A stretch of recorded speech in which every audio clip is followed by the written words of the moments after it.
when we are discussing how COVID-19 has been and will be changing Australia, one of the most common topics that pops up is the increase of economic activity in the regions. The regions surely will benefit from COVID-19. Well, it makes a lot of sense if you think about it. And in my column in The Australian, I am exploring the data behind this. Is there actually some sort of evidence that we can look at to see whether the regions will actually be booming in the aftermath of COVID-19? Let's first understand the realities of economic change in Australia. There are officially 19 industries in Australia, and some people might be surprised to learn that not all of them shrank during COVID-19. 6 of the industries actually grew: utilities, agriculture, public admin, finance, real estate, and wholesale trade. These are 6 industries that actually grew. They make up about 19% of all jobs, sit in those 6 industries, 19%. And if you think about this a bit more, you go, well, that's interesting enough. But how many of the jobs in each town actually belong to those industries? So if 19% is the national average, surely there are some towns where this is much higher. And if we look at the share of jobs that belong to those growth industries, we see that Canberra, with all of its public servants, that Darwin, with its military jobs, that they rank very highly in these lists. But that's not really helpful, is it, this list? Because there are those weird data points listed, jobs outside of the state's largest cities. Well, let's dive deeper into those non-major urban centers. Let's understand this a bit more. We do understand that there in each state there are several small towns that have still over 1,000 people, over 1,000 residents, but that feature about 30, 40, close to 50% of jobs in this safe zone. So that speaks a lot in favor of the argument that the regions will be coming out very strong from the COVID aftermath.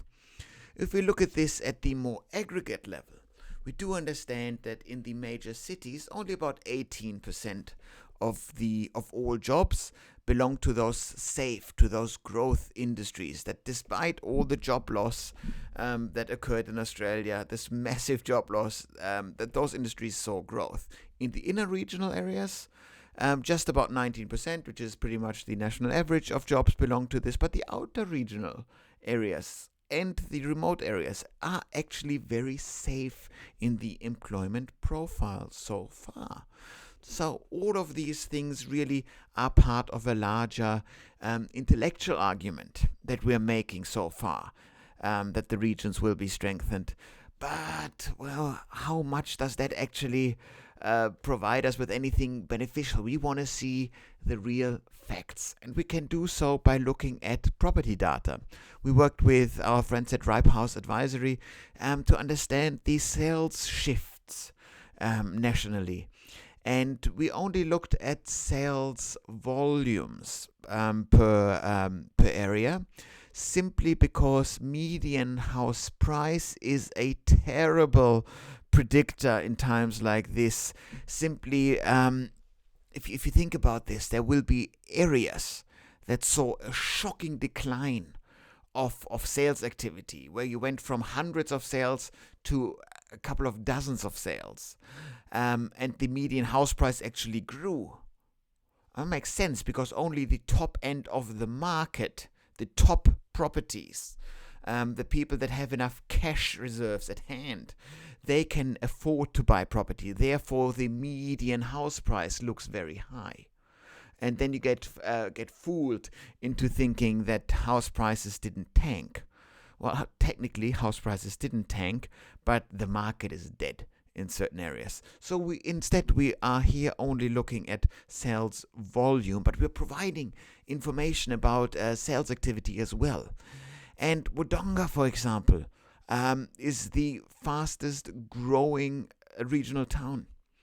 And Wodonga, of course, is way too far away from any capital city to be providing any long distance commuting options for the residents there.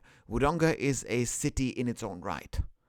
That means this city is attractive enough to attract more and more people. It saw house price or sales prices actually decline simply because you have this big influx of people. Lots of those residents in Wodonga are returning.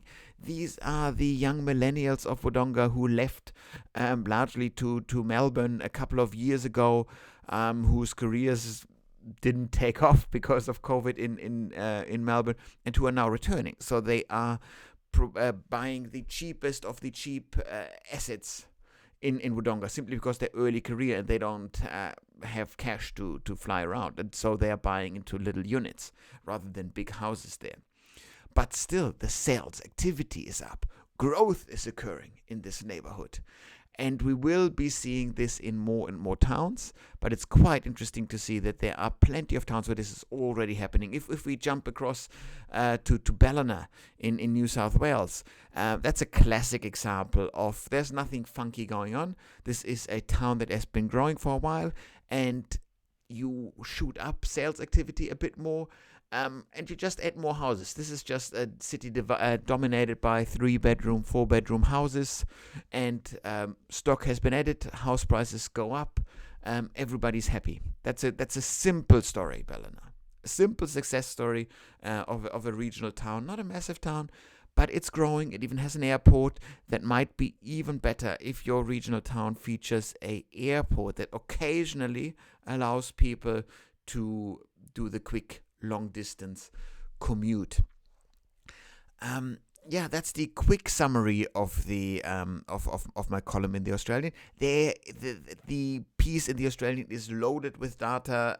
The full data sets are available online so that you can find your suburb, that you can find your town, and you understand how the sales activity in your town has changed. If you found this interesting, if you want to learn more about the demographics of Australia, subscribe to this YouTube channel, subscribe to my LinkedIn, and I will be able to provide you with more information like this every week.